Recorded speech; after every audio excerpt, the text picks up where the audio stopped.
Hello dear friends, this is your personal English coach Divyam here, and in this video we will be continuing where we left in the part number 2 of the story called To Build a Fire, written by Jack London. On my screen you can see the original story. This is in the PDF form, and just to give you a recap of part 1 and part 2, there is an unnamed person, unnamed protagonist, which means a leading character of the story, who sets out on a venture in a place where he has never visited before. And what is the name of the place? Yukon Forest, and that is in Canada. Yukon is a territory in Canada, and there is a forest. There are a lot of pine trees and a lot of snow. The temperature is freezing. It is minus 75 degrees when this man sets out on a trek. He makes a couple of mistakes because of his overconfidence and because of his proud nature. He is unable to foresee the conditions he would be put in because of heavy cold and severe weather. He thinks that it's just cold and I'll be alright. He doesn't realize that minus 75 degrees is not something that any living being can tolerate, although the dog which accompanies him understands that.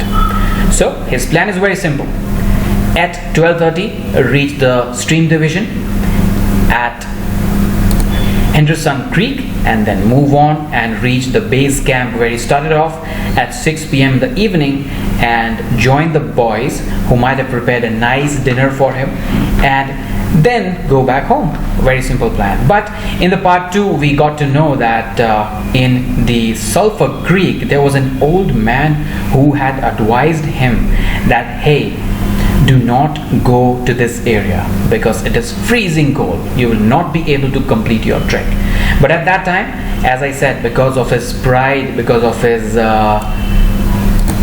overconfidence, what happens? This man thinks that the old man is womanish. He is weak. He cannot tolerate cold, and so this man is advising me not to go to a trek. But I'm a man, I'm a strong person. I can figure out ways to deal with severe weather, and I will definitely set out on my trek and complete the journey. So in part 2 we had seen how he tries to avoid dangerous areas, but eventually he falls into water, and luckily the water was not very deep. It was knee deep, but still, if you get wet in such a freezing temperature, you're bound to get frozen. So that part was frozen until the knees. It was all frozen. Then when he took out his gloves, his hands became numb. He wanted to lit fire, but he made a mistake. The mistake was terrible. He lit the fire just above the branches of the pine trees, and that got all the snow from one of the branches, all the load of the snow from one of the branches onto the fire, and it got extinguished. Now in the part 2, in the end, if you have not seen, I would request you to see it and understand it. We had seen how his attempts were futile because he cannot feel his fingers anymore, he cannot feel his feet anymore, and while all of that is happening, he also drops all the matches to the floor, unable to feel them. And even when he is in an open area, even when he has mended all his mistakes in attempt 1 to lit fire, he is unsuccessful because his body has started becoming numb. But the calmness that he has kept all the way is helping him out a little bit. We had stopped in this stanza and we will continue from there on. Finally, when he could endure no more, he pulled his hand apart. So in the end of part 2 we had seen that in the second attempt he had burnt his own hand a little bit. So instead of the bark, his hand had started burning. He's enduring it silently because he has no way out. But now he could not bear it anymore. So he pulled his hand apart, and the flaming matches fell into the snow, but the bark was burning as well. So some part of the flame which was burning his hand was now burning the tree bark. He began laying dry grasses and tiniest sticks on the flame somehow. Even when his fingers were numb, he used his muscles. We had seen that his muscles were not numb. So using them, he collected everything he could, like dry grasses and all the tiniest sticks that he could see. Why? Because he knows that fire is the only way he can survive in such a severe weather. He could not choose carefully because they must be pieces that could be lifted between his hands. If his fingers were alright, he would have chosen sticks and dry grasses nicely, but he had to make sure that he can pick all the pieces which were easy to be picked up between his full arms, full hands. So the portion above fingers. Small pieces of green grasses stayed on the sticks, and he bit them off as well as he could with his teeth. So he used his teeth and eyes, as we had seen in the ending of part 2. His hands were numb, his feet were numb, so he was using the other senses, other parts of his body to lit this fire. So he was using his teeth to bite off the green grass so that he could have the raw wood which is inside the stick and which is easily combustible. He treated the flame carefully. Yes, he has to, or else he will freeze to death. It meant life, and it must not cease. It meant life. Without this fire, he knows that he will die. So it means everything for him. If this flame goes off, he will die. It must not stop burning. That's what he thinks. The blood had left the surface of his body, and he now began to shake from cold. For the very first time, his overconfidence gave up. After all the attempts, after a lot of struggle, now he is shivering. A large piece of wet plant fell on the little fire. Alas, this is a sad statement for us as reader, because this is attempt number 2 for his survival. In the first attempt, a load of snow from the branch fell on the fire which had extinguished it, and in the first attempt, yes, the fire was huge, the intensity was great, but his silly mistake of lighting the fire under a pine tree which was full of snow made him pay. This time there's a piece of wet plant. You know, I talked about snowfall in part 1. So yes, plants are wet, and this piece was huge and it extinguished the fire. He tried to push it out with fingers. His shaking body made him push it too far, and he scattered the fire over a wide space. Yes, if his fingers were fine, he would have carefully picked up the wet plant and threw it off from where the fire was. But could he do that? He couldn't. So he was using his arm muscles randomly, and because of that, all the fire, however small it was, it got scattered here and there. And there's one more reason to that. Now he had started shaking. So numb hands along with shaking made him scatter the little fire all over the place. He tried to push the burning grasses and sticks together again. So now his efforts had another direction. Not to make sure that the flame is good, is stable, but now he had to make sure that the pieces were gathered again. Even with the strong effort that he made, his trembling fingers would not obey, and the sticks were hopelessly scattered. Now the whole body was numb, feelingless, and he had started to feel cold. And do you know when you actually start feeling cold in winters? It's not when your arms or legs are cold. It's when the cold reaches inside, maybe around your chest area, or maybe in your back. So somewhere, if the cold reaches your nerves inside these areas, you start trembling. I think this is what happened with this man here. And how would the fingers obey? They would never obey, because we had seen even a person's spit turns into snow before it falls on the ground. So each stick smoked a little and died, just like it happens with the matchsticks when we try at our homes, when we try to lit the diyas in our temples, right? They smoke a little and die. And here you can imagine, in such a Weather, snowfall and wet climate, how could the small sticks sustain fire? The fire provider had failed. Hence proved the person would not be able to lit fire. As he looked about him, his eyes noticed the dog sitting across the ruins of fire from him. We already know the feeling of that dog, nature's creature. We know that nature has provided every organism some or the other survival tactic. This dog was asked to be a slave of this man, and so he was with him. But the dog knew very well that one must not venture out in such a cold weather. And this man's ancestors never educated about this fact to this man. So this dog was watching this man make so many efforts, and in vain, all efforts in vain. So it was silently looking at the man's effort, maybe thinking, what is this man up to? Is this crazy? Is he crazy? And he was covering himself with his tail and his fur. So the dog was calm. It was making uneasy movements, slightly lifting one foot and then the other, because now the dog was also feeling cold. And why was it making this uneasy movements?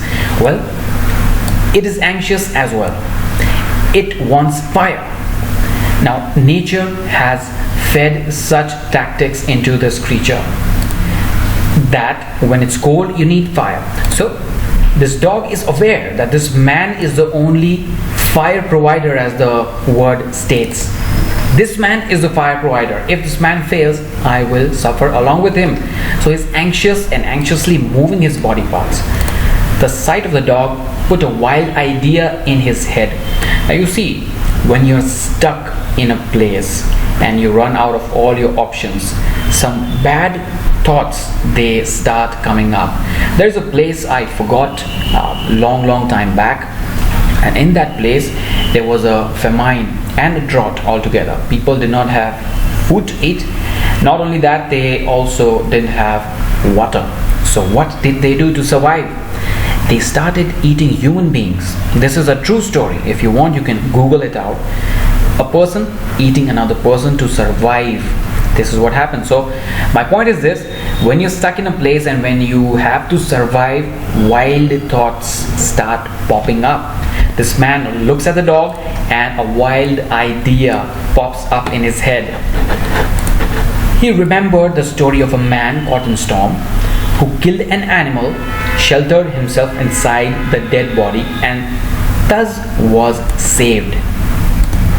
Yeah, there are a lot of shows in the Discovery Channel. If I'm not wrong, it is Man vs. Wild, where man sets out in a forest and he doesn't have anything with him.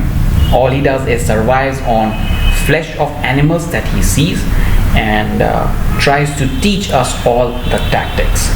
Now, similarly, this man had seen that once a man was caught in a storm and he killed an animal, and inside the animal's fur he sheltered himself and was saved. So he would kill the dog and bury his hands in the warm body until the feeling returned to them. Yes, the body of the dog is warm and the dog is furry, similar to the breed of a wolf. So why not? Let's kill the dog and extract the fur and maybe put the hand inside the body of a dog, and then he could build another fire once he is successful doing that. He called the dog, but in his voice was a strange note of fear that frightened the animal. Now these animals are smart, especially the dogs. Even when this man called the dog understood the strangeness. It had never known the man to speak in such tone before. Yes, something was strange. Now dog was watching the man and his efforts, and the dog had already concluded that this man is crazy. Now the man is calling the dog. There is strangeness in his voice. The man called the dog in such a way that the dog understood something is not right. Something was wrong, and it sensed danger. It knew not what danger, but somewhere in his brain arose a fear of the man. Now see, when you make uneasy movement in front of the dogs, many a time they start barking. So here, because the dog was the slave, it could not bark, it could not bite, but yes, It did not obey the commands of this man. It flattened its ear at the sound of the man's voice.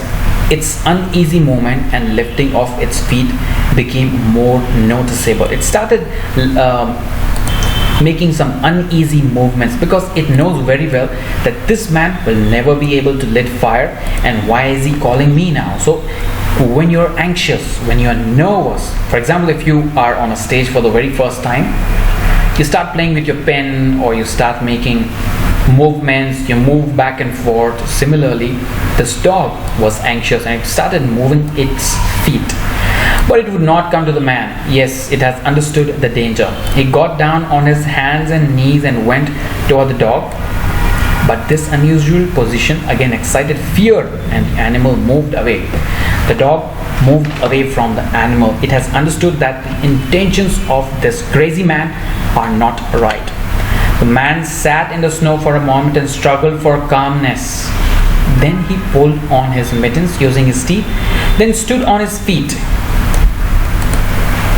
All the options are over. There are no alternatives for this man which can save him from this snow, from numbness, and there's nothing which could help him lit fire. Now he is completely helpless. Initially he was calm, but now he's struggling for calmness. Then he pulled on his mittens using his teeth and stood on his feet. His teeth are the only movable parts in his body, and his eyes. Apart from that, I believe everything else is nearly frozen. His hands and feet, yes, completely frozen. He is standing, but he glanced down to assure himself that he was really standing, because lack of feeling in the legs gave him no relation to the earth. His position, however, removed the fear from the dog's mind. When he commanded the dog with his usual voice, the dog obeyed. So now the dog is looking at the man, and now it is trying to convince itself that he is not that crazy at the moment. Let's obey him, and he goes to the man. As it came within his reach, the man lost control. Yes, God works in his own ways. So the dog approached the man because the dog thought, let's obey this man, now he doesn't look crazy. As soon as the dog approached the man lost control of his legs because they were numb. His arms stretched out to hold the dog, and he experienced real surprise when he discovered that his hands could not grasp. Well, he should have understood when he could not pick up the sticks, but he forgot that in the efforts of executing his wild idea of killing the dog. The dog came nearby, but could he grasp the dog, forget killing and burying his hands into its body? He could not even grab the dog. There was neither bend nor feeling in his fingers. He had forgotten for the moment that they were frozen and that they were freezing more and more every second. All this happened quickly, and before the animal could escape, he encircled its body with his arms. So after a lot of attempt, the animal had come nearby. So what could he do? His muscles were a little bit alright. So we can say, hugged the dog. The dog didn't want that, but the wild thoughts were still running in this man's mind. So he grabbed the animal and he sat down in snow. Now this dog wanted to escape. The dog again feels that this man has bad intentions. So it starts barking, it starts struggling, but it was all he could do. He could only grab the dog, hold his body encircled in his arms, and sit there. He realized that he could not kill the dog because he was frozen. There was no way to do it. With his frozen hands, he could neither draw nor hold his knife. So it's really interesting. Wild thoughts, but no execution. Nor he could grasp the dog around the throat. So which are the different ways he could kill the dog? One, through his knife. Second, choke his throat. Choke the dog's throat in such a way that it could not breathe. But where are the hands? They are numb. You cannot kill the dog by any means. You have no options left. He freed it and it dashed wildly away, still barking. It stopped 40 feet away and observed him curiously with ears sharply bent forward. 40 feet. So the dog is scared now. The dog knows that this man has gone crazy, has gone mad. So it made a distance, and inside his heart it knows that this man is gonna die. So he's just observing away from distance. The man looked down at his hands to locate them and found them hanging at the end of his arms. So it's just like when you have paralysis attack, you do not have control over your hands. So now, after all the numbness, the hands were dead and they were hanging at the end of his arms. He thought it curious that it was necessary to use his eyes to discover where his hands were. Usually you can sense them, but now as the arms were dead, he would have to look at his hand and locate the arms actually with his eyes. He began waving his arms, beating the mittened hands against his sides.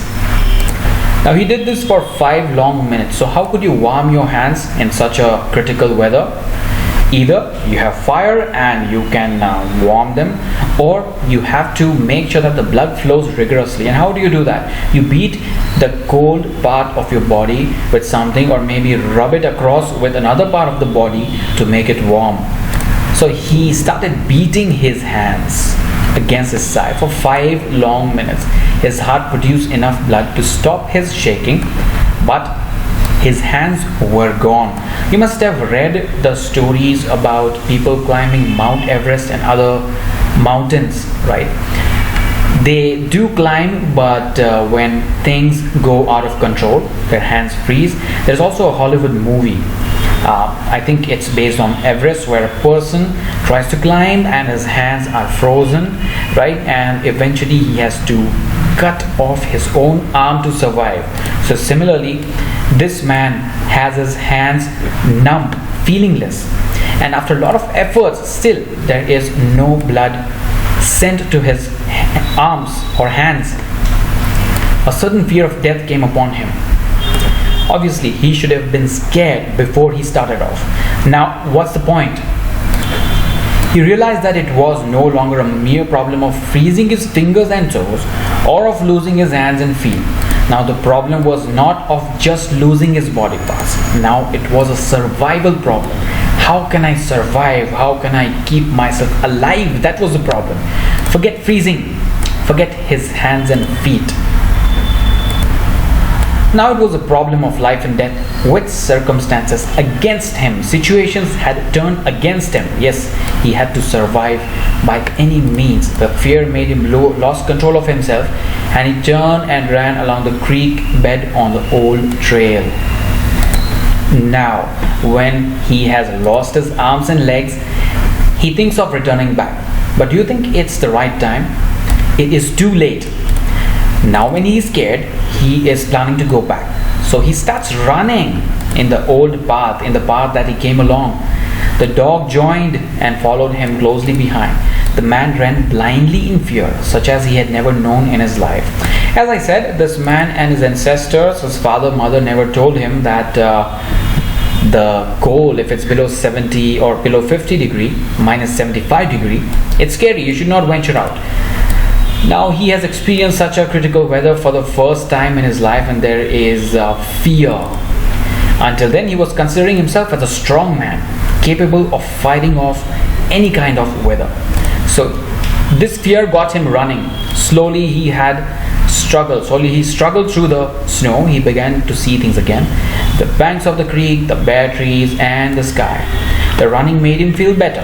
Yes, this is a relief for us as readers. Now he is alright. He did not shake anymore. The cold was gone.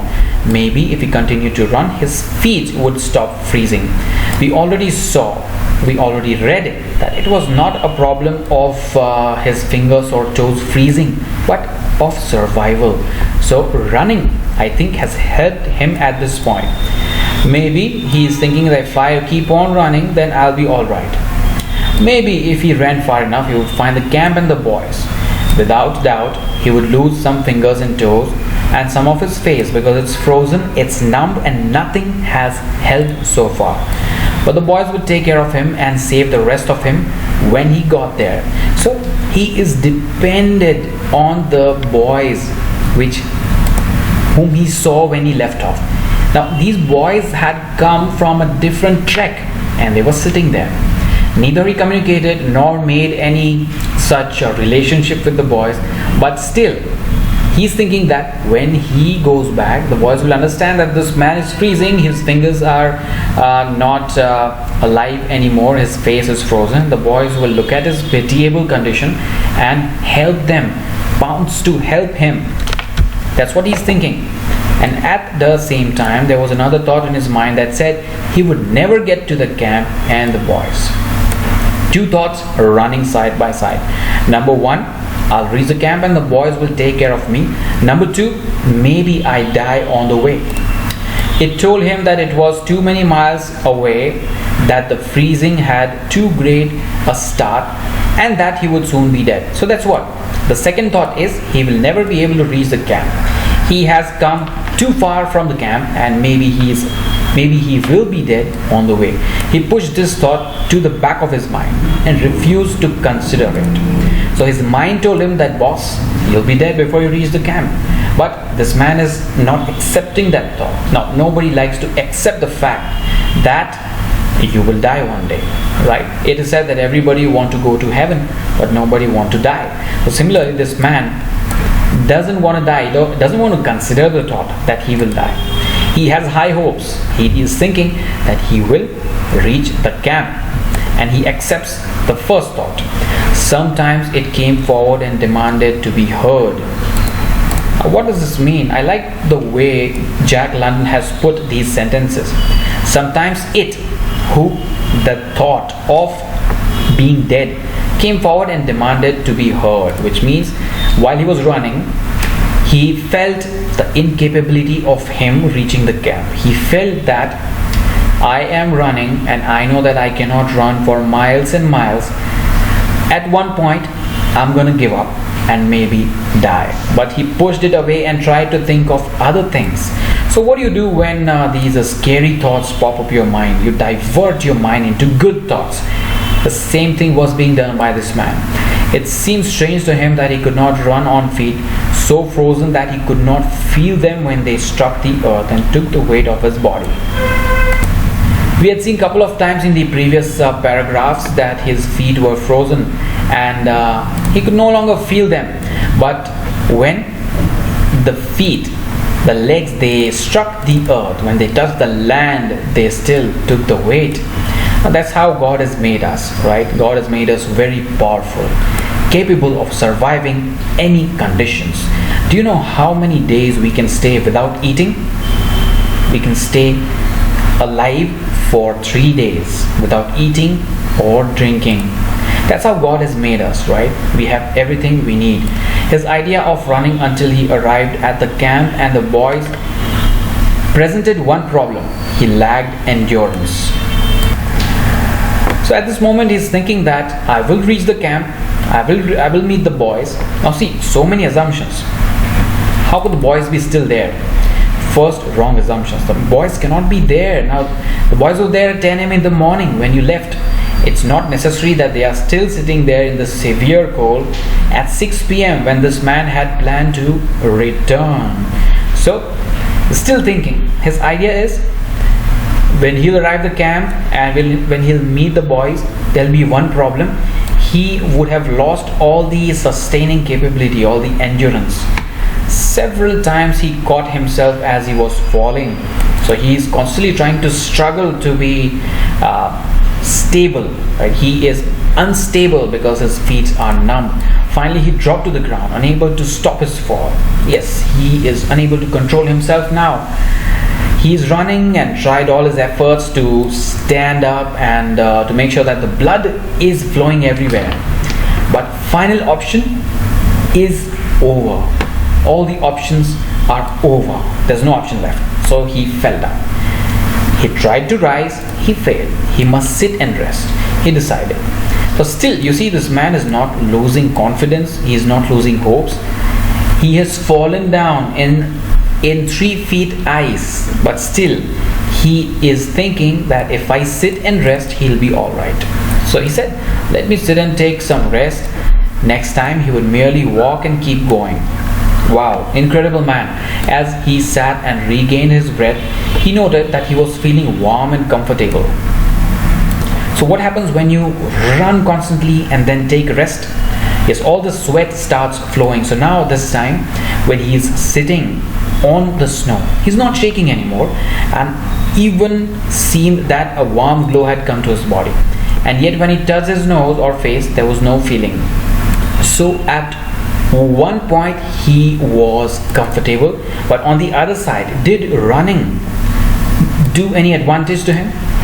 There was no advantage, because still his body parts were numb. And yet when he touched his nose or face, no feelings, everything is still numb.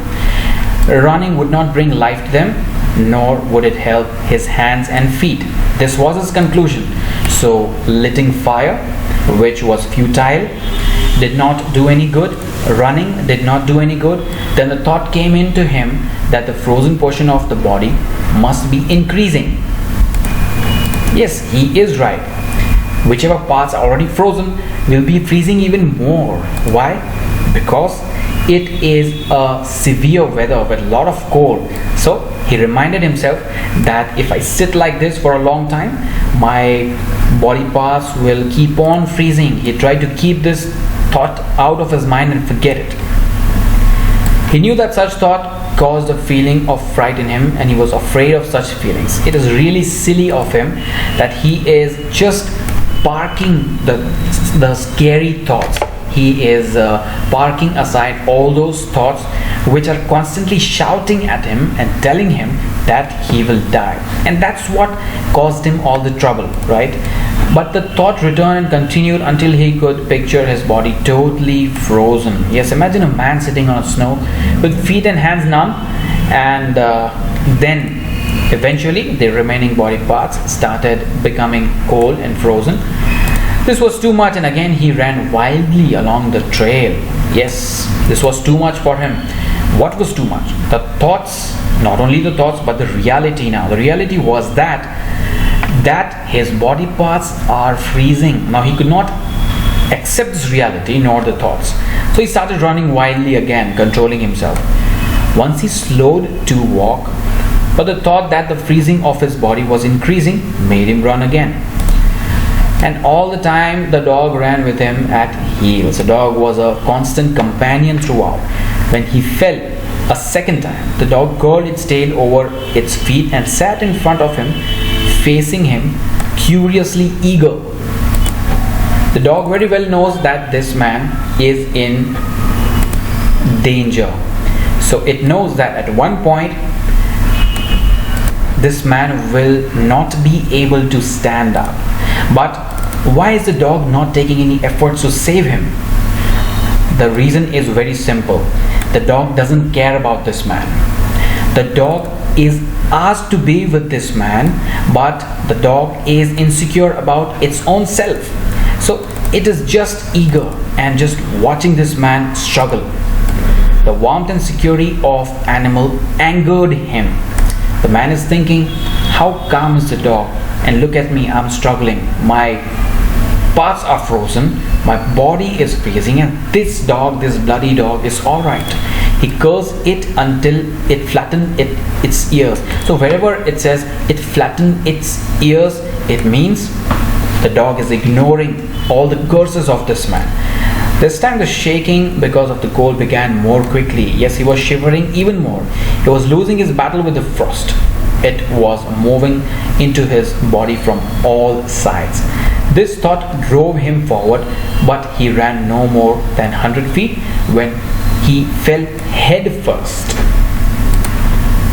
So the battle with frost had already begun when his fingers had gone numb, and he never understood the signals of the frost and the wild snow that he was in.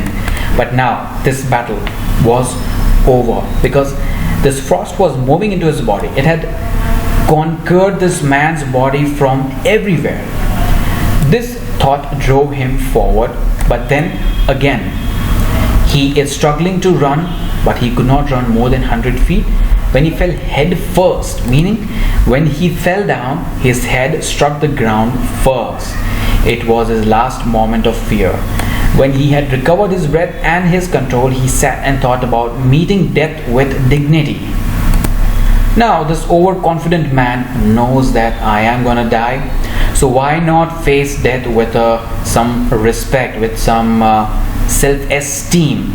However, the idea did not come to him exactly this manner. His idea was that he had been acting like a fool. But was he wise? Did he have wisdom to think that he should meet death with dignity? He didn't have so much wisdom. He is a proud man, right? So the idea came something like this. He had been running around like a chicken with its head cut off. He was certain to freeze in his present circumstances, and he should accept it calmly. So this is the sequence of thoughts that came to him before convincing himself that he should die with respect. First of all, he thought that he had been a fool. Yes, thank you for accepting that. We should tell that man, thank you for accepting that you are a fool. Then he thought that he was running like a chicken with head cut off. All right, and then he was certain to freeze in his present circumstances, and he should accept calmly. So finally, again, his pride isn't over at this point. He says, I should accept it calmly. I'm gonna freeze. Let's accept it calmly. So in English we say the grapes are sour, right? There's a story of a wolf who tries to reach out the grapes, but he could not. And then the wolf says the grapes are sour. Now the grapes aren't really sour, but because the wolf cannot eat those grapes, it is tagging them as sour. So similarly, this man, he says, let me accept it calmly. Does he have any other choice? He doesn't. With this newfound peace of mind came the first sleepiness. Yes. Now you see, when you go to bed, right, in your houses, the beds are cozy, the pillows are cozy, you have a nice blanket on, but when do you fall asleep? It's when you tell yourself that you have to sleep, that your mind is calm and you really need sleep. At that time you fall asleep. So similarly, when this man accepted the fact that now death is near and that I should accept it calmly, sleepiness came to him. A good idea, he thought, to sleep his way to death. It's a good idea to sleep all the way to death. Now this man is not thinking that I made a mistake and I should have gone back, but he's thinking that it's a good idea that I sleep to death. Freezing was not as bad as people thought. There were many worse ways to die. It's really crazy how this man is thinking. He's thinking that freezing did not struggle him so much as the people who are in hospital beds. He said freezing was good, and this is like dying with dignity. He pictured the boys finding his body the next day. He is thinking about all those things that might happen after he has died. So maybe the boys would venture out on the same track. Will the boys do that? Of course not. This man was a foolish person, setting out all alone, but nobody would. Maybe the boys would find his body a couple of days after the snow has melted. So he's thinking the boys might find my body the next day. Suddenly he saw himself with them, coming along the trail and looking for himself. So when a person dies, all kinds of thoughts come into his mind. Yes, so this sentence, suddenly he saw himself with them. So imaginations. Now this man is already dead in the snow, already sleeping, but his imagination is telling him that the boys came to find his body the next day, and with the boys was he himself. And still with them he came around a turn in the trail and found himself lying in the snow. It's like duplicate bodies. The person is trying to find his own self. He did not belong with himself anymore. Yes, it may be his wild imaginations. It says even then he was outside of himself, standing with the boys and looking at himself in the snow. So it's like having your own self looking for you. It certainly was cold, he thought. Now this sentence, this statement, if you have observed, is repeating everywhere, because this man is unable to understand the gravity of cold even when he's dying. Now here as well he thinks it's really cold. Now his fingers are frozen, feet gone, his body is almost in the verge of going, which means falling numb. His death is near, and still he is thinking it is cold. He should have thought it is very cold, it's severe cold, I should not move forward. Now this thought should have come long back. But now when he's dying, he thinks it is cold, it's certainly cold. When he returned to the United States, he could tell the folks what real cold was.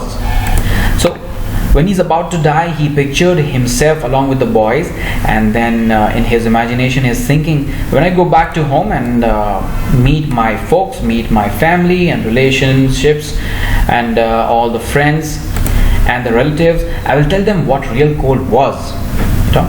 Because nobody had told him, so he was imagining all these things, all these crazy things while he was dying. His mind went from this to the thought of old man of the Sulphur Creek. He missed this man so much because the old man was a wise man. Now he is realizing. He could see him quite clearly, warm and comfortable, smoking a pipe. You know, this chapter of yours reminds me of a movie called 127 Hours. Well, if you have not watched it, please do. Well, this is not about snow and stuff, but this man all alone sets out to trek in a canyon. Yeah, this is called a canyon, and a huge rock falls on him, and what he does after that to survive is what you have to see. I will not reveal that. Alright, going back to your chapter. The reason why I showed you this poster is this man also has wild dreams, just like this overconfident man. You know, so he's having all kind of imaginations, and especially of the old man. Now, if he has already closed his eyes and he could see the old man, easy, calm, quiet, and warm, smoking his pipe. You were right, old fellow, you were right, he murmured to the old man of the Sulphur Creek. He is imagining himself in front of the old man who is calm and quiet and agreeing with the man. Now he should have agreed long back before he sat down, but now when his death is near, he is agreeing in his imagination that the man dropped into what seemed to him the most comfortable and satisfying sleep he had ever known, which is his own death. The dog sat facing him and waiting. The brief day ended in a long evening. The dog already had seen him become numb a couple of times, but this time the dog is waiting and waiting and waiting. The brief day ended in a long evening. Why is the evening long? And for whom is the evening long? The evening is long for the dog. The day was brief. Well, the day could have ended quickly. If the man was alive, if the man was successful in lighting up the fire, or perhaps if the man had not set out, the dog would have protected itself in its own shelter, maybe must have dug a hole inside the land, and the dog would have sat there and the day would have ended. But this small day of the dogs converted into long evening because it kept on waiting for this man to stand up and lit fire or do something. But were there signs of fire being made? There were no signs. Never in the dog's experience had it known a man to sit like that in snow and make no fire. The dog had never seen a man sleeping just like that in snow for hours and hours. Usually he had seen at least 2 people or 3 people setting out on a trek and moving or doing something, at least making camps. This was new for the dog, a person sleeping just like that. As the evening grew darker, its eager longing for the fire mastered it. The dog was longing for fire now because it was getting darker. With much lifting of its feet, it cried softly. So when the dogs are in pain, they start howling. It started howling or crying softly. Then it flattened its ears, expecting the man's curse. He thought the man would get up and say, "Stop crying" or "Shut up." But the man remained silent. Later, the dog howled loudly.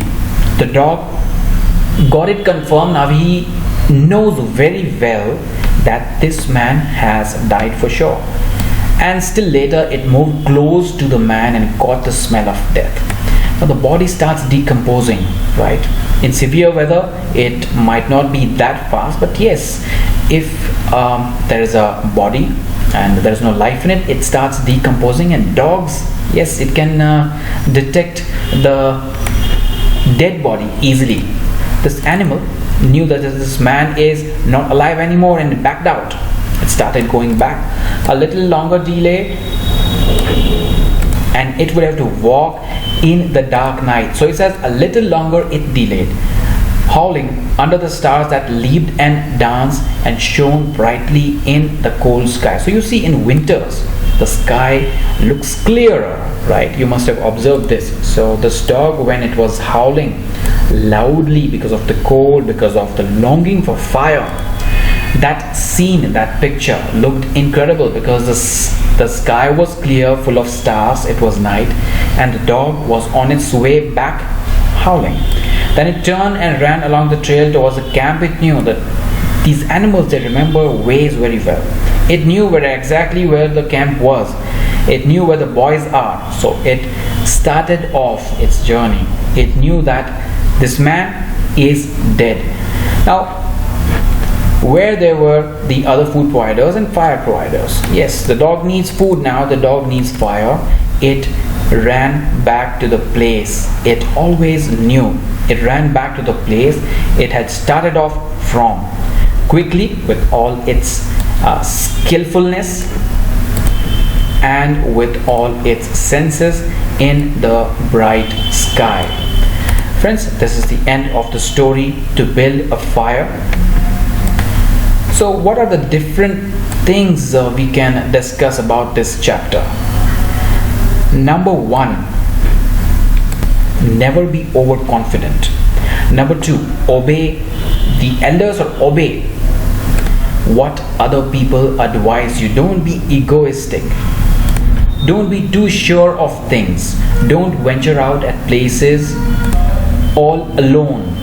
Don't venture out at places without discussing in detail the plan, the strategy of your trek. Don't be proud. Have a good and long-lasting vision of what would happen in your travel, in your journey. Don't assume things. Don't take things for granted. Keep all the safety gears with you if you venture out in a place where the weather is very severe.